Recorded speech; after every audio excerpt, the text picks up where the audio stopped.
Bom dia, boa tarde, boa noite a todos. Chegamos aí a mais uma aula de drenagem, né? Ah, Estamos quase chegando ao fim aí do curso, né? Com relação às videoaulas, né? Então essa aí eu acredito que já, né? Faltam ainda apenas duas aulas para terminar a disciplina de drenagem, a questão da drenagem, enquanto a irrigação, eu acredito que falta mais uma aula, certo? Então, hoje a gente vai falar um pouco sobre drenagem subterrânea. Falamos sobre a questão do espaçamento de drenos, algumas vezes mencionamos, né? E também levantamos alguns parâmetros importantes, como a condutividade hidráulica e a porosidade drenável, que são essenciais aí, para um projeto, né, de drenagem subterrânea. Tá? Nesse capítulo a gente vai abordar aí, dentre as questões, o cálculo de espaçamento de drenos, né, para duas situações importantes, e espero que vocês acompanhem, né? Qualquer dúvida, por favor, mandem um e-mail, para que a gente possa avançar na disciplina da melhor maneira possível, certo? Então, primeiro, o que seria qual a principal característica de uma área com necessidade de drenagem? Áreas com problemas de excesso de água, talvez seja a principal causa, né? Ou seja, a gente tem um lençol freático aí flutuando, né?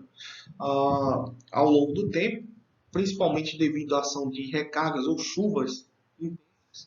Então, esse seria o principal problema, aí, o excesso de água. Um lençol freático sempre próximo à superfície. Nesse caso, teríamos aí áreas de várzea que sempre tem um lençol freático, né, bem próximo à superfície. E isso é um problema para culturas que têm problemas adaptativos com relação ao excesso de água. A topografia do terreno, muitas vezes as cotas baixas acumulam água devido ao escoamento superficial e depois a infiltração. Então, isso também é um problema que pode ocorrer e aí é necessário fazer a correção pela drenagem. E a última, né, como eu falei, muito importante para a nossa região semiárida, é a prevenção da salinidade. Nesse caso, né, a drenagem ela é utilizada como agente recuperador ou de prevenir de fato a salinidade através de lâminas de lixiviações que vão ser aplicadas para lixiviar esses sais fora do sistema radicular, que devem ser percolados até a drenagem subterrânea e esta faz a sua parte, removendo esses sais para longe da área. Então, esses são os principais fatores, no nosso caso, principalmente a prevenção contra a salinidade. Seria talvez o foco, né, o ponto-chave.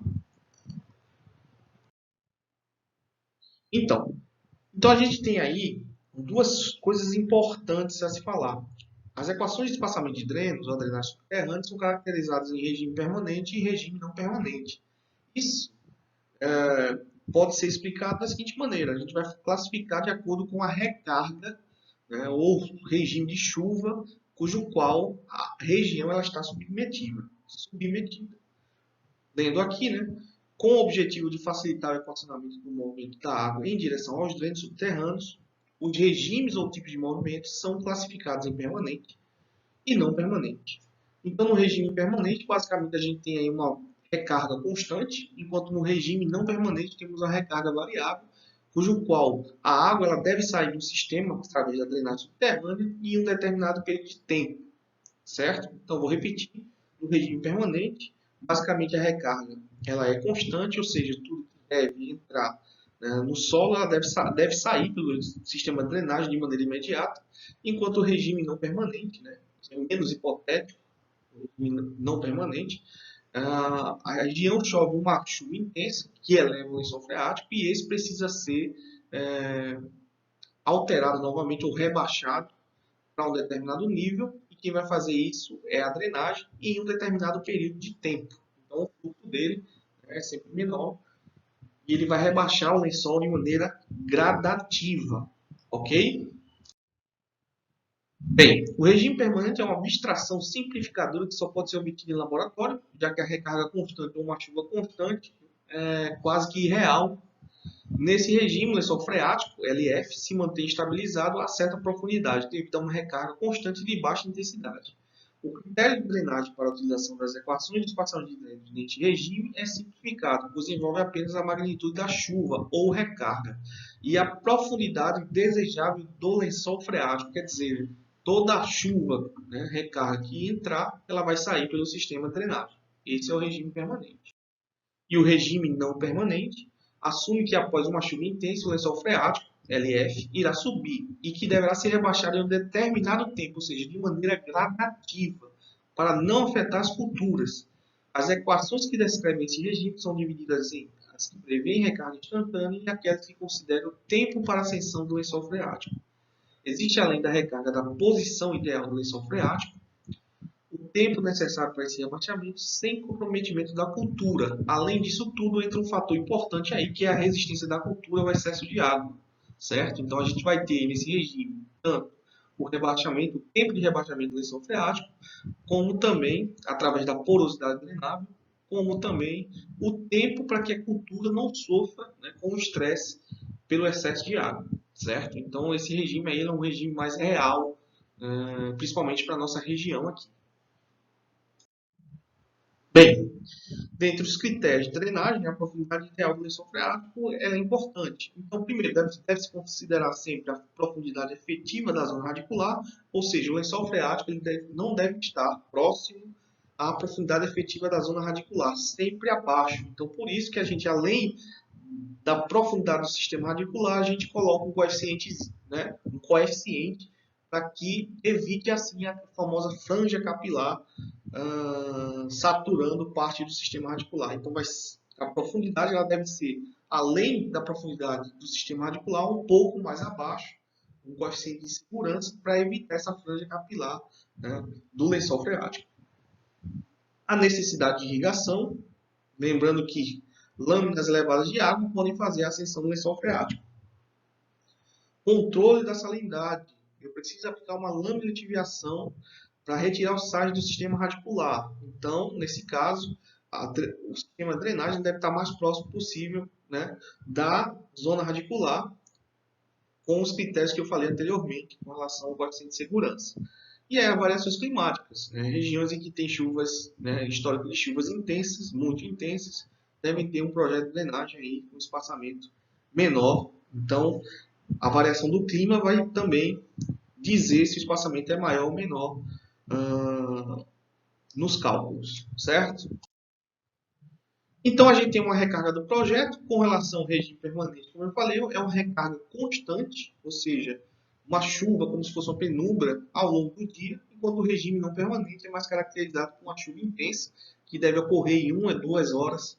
Então, é dessa forma aí que a recarga do projeto vai distinguir entre regime permanente e regime não permanente. Bem, para o regime não permanente, o tempo para o rebaixamento do lençol freático é essencial. Primeiro, devido à sensibilidade da cultura, ou seja, se a cultura não consegue suportar um estresse hídrico pelo excesso de água por um determinado tempo, então o rebaixamento do lençol deve ser menor que esse tempo de estresse. O estágio de desenvolvimento também é um fator importante, já que em determinados estágios a cultura ela é mais propícia a ter problemas com estresse de água, com excesso de água. E a temperatura, por quê? Porque a temperatura é um dos principais fatores aí, devido que a gente já estudou, né, a questão do excesso de água, faz com que a temperatura do solo seja reduzida, né, e dificultando, entre as questões, a troca gasosa, né, e a respiração das plantas. Bem, aqui a gente tem uma tabela cujo qual algumas culturas e o tempo de tolerância a ela ao excesso de água. Né? Você tem aí desde a alface a cana-de-açúcar, conforme os estudos de Mingote, Flecha, Duarte, Sá, Soares e Tavares. Bem, a profundidade dos drenos, como vocês viram, deve ser tal qual que o lençol freático, né, fique abaixo do sistema radicular. Seja o dreno, nesse caso, né, feito em valas, aqui, né, ou os drenos circulares, né, subterrâneos, aí, circulares. São essas duas formas de dreno que são utilizadas. A gente já explicou isso na primeira aula. Né? O primeiro, as de valas, tem um valor mais barato devido à só abertura das valas. Né? Contudo, a manutenção é preocupante, já que há muitas gramíneas, né, que acabam se desenvolvendo no dreno e afetando seu desempenho. Então, há uma necessidade de manutenção constante, enquanto os drenos circulares, né, a gente tem um certo problema com relação ao desempenho, já que eles estão totalmente enterrados, então a gente não consegue visualizar o desempenho. E, além disso, os custos são maiores, que envolvem tubulações que devem ser enterradas. Bem, dentre as questões importantes, né, com relação à profundidade dos drenos, a gente fala da relação custo versus número de drenos. Muitos drenos com menor espaçamento vai custar mais caro, e isso aí às vezes dificulta para um produtor adquirir um sistema de drenagem subterrâneo. Então, às vezes até se dobra o espaçamento dos drenos, né, para que os custos sejam menores. Então, às vezes o espaçamento calculado nem sempre é o utilizado na área de interesse. O tipo de máquina de escavação, que deve ser uma máquina cujo qual ela consiga de fato escavar o solo, né, de maneira adequada. A presença de barreiras, a identificação da presença de barreira é essencial, principalmente para a gente entender sobre a instalação dos drenos aqui em profundidade e se a gente pode de fato ter um controle adequado, né, com relação à localização do sistema de drenagem.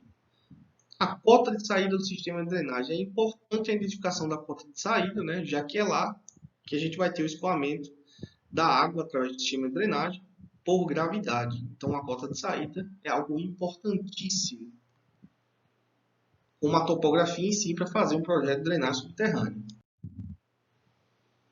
Bem, os objetivos das equações é basicamente identificar um espaçamento adequado para que as culturas não sofram com excesso de água, principalmente. E dentre as importâncias do uso das equações é mitigar os problemas com excesso de água. Então a gente tem as equações, elas se diferenciam de acordo com os regimes. Então eu vou ter equações para regimes permanentes e equações para regimes não permanentes, né? Regimes ou fluxos permanentes e não permanentes. Ok? Bem, na equação para regime permanente, no processo contínuo do caminhamento da água, desde que ela atinge o lençol freático até ser escoamento pelos dentes, são distinguidas 4 etapas ou tipos de movimentos. Temos aí o movimento vertical, o movimento horizontal, o movimento radial e a entrada de água nos drenos, né? Então, esses 4 movimentos são essenciais e, portanto, devem ser entendidos para o dimensionamento do sistema. Então, a gente tem aí o movimento radial, que é basicamente um movimento circular em que a água ela tende a ir para os drenos, e aí uma certa resistência da água a entrar nos drenos, principalmente devido às camadas de solo, né, que envolvem os drenos, e que é minimizado aí pelos envoltórios, né, que são mantas que são enroladas nos drenos para evitar aí o entupimento dos mesmos com o solo, né? Lembrando que as tubulações elas são furadas, né? Elas têm orifício para a entrada da água nos drenos, ok? Bem, a primeira equação que a gente vai estudar é uma equação de fluxo ou regime permanente, e ela se chama equação de Donan. As suas condições de uso, né, é o fluxo permanente com lençol freático constante, ou seja, o lençol freático ele é inalterado. É um fluxo, ou seja, a água ela tende a ir horizontalmente, né, até o dreno, e o solo é homogêneo até a barreira, ou seja, não existe diferenciação de camadas, né, para essa equação. Ou seja, o solo tem uma barreira, uma camada única até a barreira impermeável. O sistema de drenos é paralelo e infinito e a recarga é homogeneamente distribuída, né? Hipoteticamente. Lembre-se, a equação de Donan para fluxo permanente, fluxo ou regime permanente. Bem, a fórmula é desenvolvida, eu vou tentar colocar para vocês no SIGA essa fórmula, né, com a equação matemática, cujo qual ela chegou, certo? E também a teoria por trás dela, como se chegou a essa equação. Eu acho muito importante vocês saberem, mas explicar aqui seria um pouco complicado, certo? Então, vou fazer dessa forma. E aí, no final, a gente tem aí, primeiro, S é o espaçamento de drenos ao quadrado, 4 vezes a condutividade hidráulica, K0, do solo saturado. H é a altura do lençol freático, né? Aqui vocês podem observar, né? Aqui. E R a recarga em metro dia, ou seja, a chuva, né, ou a recarga com a qual o sistema está lidando, ok? Bem, tendo um exemplo claro aqui, né, então a gente pode observar aí um sistema, né, onde tem um cultivo de milho, identificando aí a camada xistosa, ou a barreira impermeável, a uma profundidade de 1,10 metros, certo?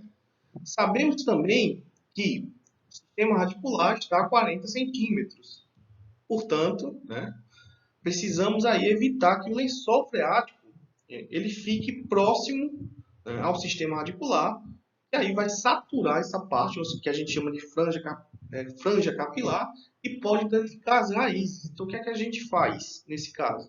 Adiciona aí um coeficientezinho de segurança para evitar que o lençol freático fique muito próximo às raízes. Portanto, a gente utiliza aí 10 centímetros ou 0,10 metros, o que vai dar aí uma distância entre o lençol freático e o sistema radicular de 50 centímetros ou 0,5, certo?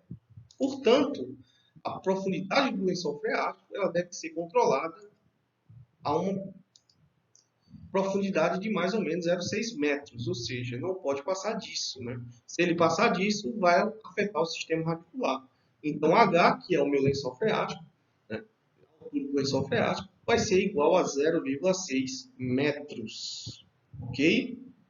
Então, dessa forma, temos aí a profundidade de 1,10, sabendo-se que eu tenho que deixar o sistema radicular livre até os 0,5 metros. Temos aí a instalação da drenagem e o lençol freático controlado em 0,6 metros. É dessa forma que se deve fazer o planejamento da drenagem subterrânea. Observem que os drenos estão instalados sobre a barreira impermeável, ok?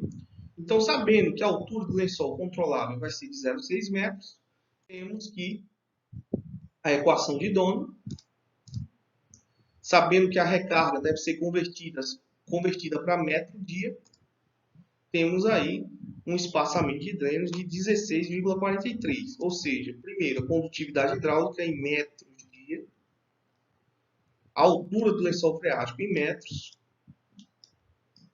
e a recarga em metro dia, certo? Então, eu vou ter aqui metro por metro quadrado, então dá metro cúbico, corta com metro, fica metro quadrado. 270 metros quadrados, tira a raiz, eu tenho aí um espaçamento entre drenos de 16,43 metros, ok? Então, repetindo, a equação de Donan é uma equação de fluxo permanente, em que os drenos devem estar instalados sobre a barreira impermeável, deve-se identificar a altura do lençol freático, certo? Lembrando sempre que o sistema radicular deve ficar livre com um coeficiente de segurança que eu coloquei de 10 centímetros, certo? Identificando todos esses parâmetros, utiliza-se a fórmula, né? E a partir daí encontra-se o espaçamento entre drenos, ok? Lembrando sempre de converter a recarga de milímetros para metros.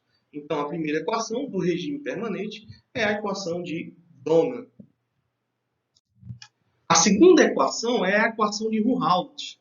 E qual é a diferença básica com relação à equação de Donan? As duas elas têm as mesmas bases, né? Fluxo permanente. Contudo, uma característica importante da equação de Donan é que o dreno, né, ele deve estar sempre acima da barreira impermeável, nunca sobre ela. Então, a existência da barreira abaixo do dreno. Então, eu vou gerar, assim, uma distância entre o fundo do dreno e a barreira impermeável. Obviamente, esse tipo de equação é utilizada para solos muito profundos, certo? Que apresentam aí regime de fluxo permanente, ou seja, uma recarga constante. Então, para solos mais profundos, a equação de Ruhaut é utilizada, ou seja, eu vou instalar os drenos acima da barreira, nunca próximo a ela.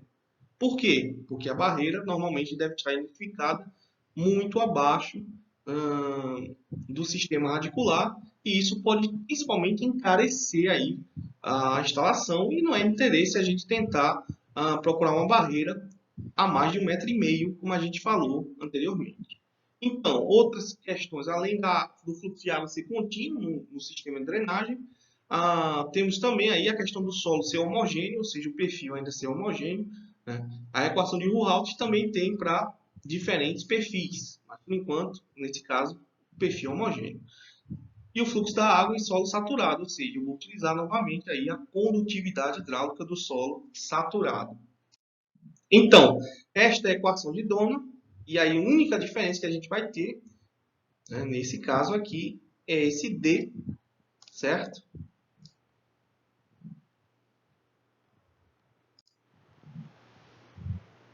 É esse D aqui, que é o quê? A distância entre o fundo dos drenos e a barreira impermeável, certo? Então, esse aqui seria o nosso D, ok? Portanto, né, temos aí K0 é a condutividade hidráulica saturada, H é a altura do lençol freático, né, seria daqui até aqui, ok? R é a recarga convertida em metro-dia, e aí temos a equação de Ruhalt, ok?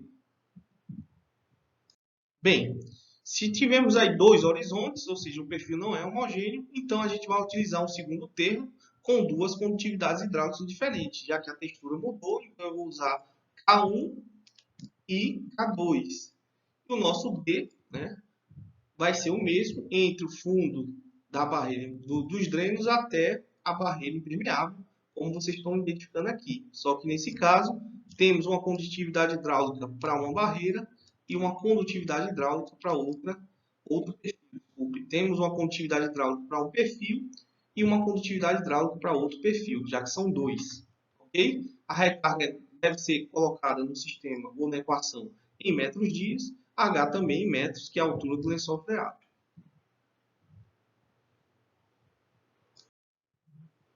Contudo, nessa equação, devido principalmente, né, ao aumento do fluxo causado pelo espaço entre a barreira impermeável e os drenos, né, podem superestimar a equação. Por isso é necessária uma correção que é feita da seguinte forma: S0, que seria o espaçamento inicial, menos a correção, que é a correção de Van Beers, que é um pesquisador holandês, né? Sendo essa correção C igual a D, que é a distância da linha do fundo dos drenos até a barreira impermeável, e o perímetro, o semiperímetro molhado do dreno, que nesse caso deve ser também calculado. Então, lembre-se que a equação de Ruhalt, né, ele superestima, né, os valores de espaçamento de drenos, precisando de uma correção, devido justamente ao fluxo causado entre o espaço da barreira impermeável até o fundo dos drenos. Então, portanto, vamos aí ao exercício, certo? Temos aí, né, um sistema de drenagem, né, as uvas e a identificação da barreira impermeável, que deve estar a 3 metros de profundidade. Ok? Então, o que é que a gente deve identificar? É a profundidade em que deve estar o lençol freático. Então, nesse caso, primeiramente, vamos considerar o sistema radicular, que é de 40 centímetros, mais os 10 centímetros de segurança, explicado anteriormente. Então, nós temos aí uns 0,5 metros. Portanto, nesse caso, né, o nosso lençol freático ele vai estar, né, numa profundidade de 0,6 metros. Por quê, professor? Vocês lembram, né, que o nosso dreno vai ser instalado a 1,10 metros. Né? Então, se ele vai ser instalado a 1,10 metros, temos aí, né, que a diferença entre 0,5 e 1,10 é igual a 0,6. Ok? Então, como os drenos estão instalados a 1,10 metros, certo? E fazendo a subtração de 3 metros, temos aí a distância entre o fundo dos drenos e a barreira impermeável igual a 1,9 metros, certo? Então, temos aí todos os parâmetros para calcular a equação de Ruhalt. Então, observem aí que os drenos estão instalados acima da barreira impermeável, ok? Então, como o perfil ele é único, então vamos utilizar aí a primeira equação de Ruhalt. Lembre-se que a recarga deve ser convertida em metro-dia. Então, vamos lá. Utilizando a primeira forma da equação de Buchholz, colocando todos os parâmetros, temos aí S0 porque, né, lembre-se, essa equação está superestimada, precisamos encontrar S. Quem é S? S é igual a S0 menos C, que seria o coeficiente de correção. Então, utilizando todos os parâmetros aí, D 1,9, H 0,6 e a recarga convertida em metros, temos que a equação de Buchholz, né, para o espaçamento de drenos dá igual a 41,9, ou seja, inicialmente os drenos devem ser espaçados a 41,9 metros. Contudo, devido ao fluxo, o excesso de fluxo utilizado, causado no sistema, que superestima esses espaçamentos, lembre-se que esse fluxo é causado pela distância entre os drenos até a barreira impermeável, certo? Então, por causa desse fluxo adicional, a gente precisa adensar um pouco mais esse espaçamento. Então, o que é que a gente deve fazer? Né? Fazer a correção de Van Bies. Primeiro, calcular o semiperímetro molhado aí das tubulações. Como o diâmetro da tubulação é de 100 milímetros, convertemos ela em metros. Temos aí que o perímetro molhado é π vezes d dividido por 2.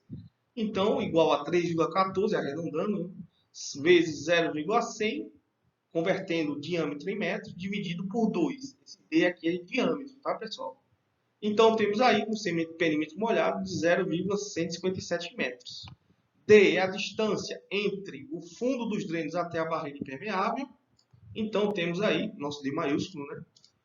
Então, temos aí a correção de Van Beers, que dá 4,73 metros. Ou seja, eu vou reduzir um pouco mais o espaçamento em 4,73 metros. Então, é só utilizar a correção, conforme aqui. S0, 41,9, que é obtida pela equação de Buchholz, e a correção menos 4,73 metros, que acabamos de achar. Então, por fim, o espaçamento entre drenos para a equação de Buchholz vai ser de 37,1, ou seja, adensamos um pouco mais o espaçamento, conforme observado aqui. E calculado, e vocês viram o cálculo. Correto? Então, lembrando, equação para regime de fluxo permanente, a equação de Buchholz e a equação de Donan. Primeiramente, a equação de Donan, em que os drenos devem estar instalados sobre a barreira impermeável, ok? É um regime de fluxo permanente, então é só encontrar a altura do lençol freático.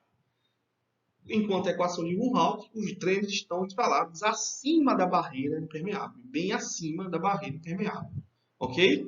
E podem ser utilizados aí duas camadas, como a gente observou em uma das equações, ok?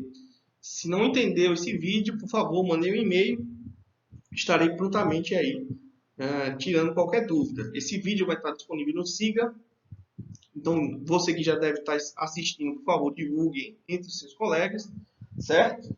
Assim como a aula e os exercícios da disciplina. Espero que tenham gostado, né? Agradeço demais. Um abraço. Tchau, tchau.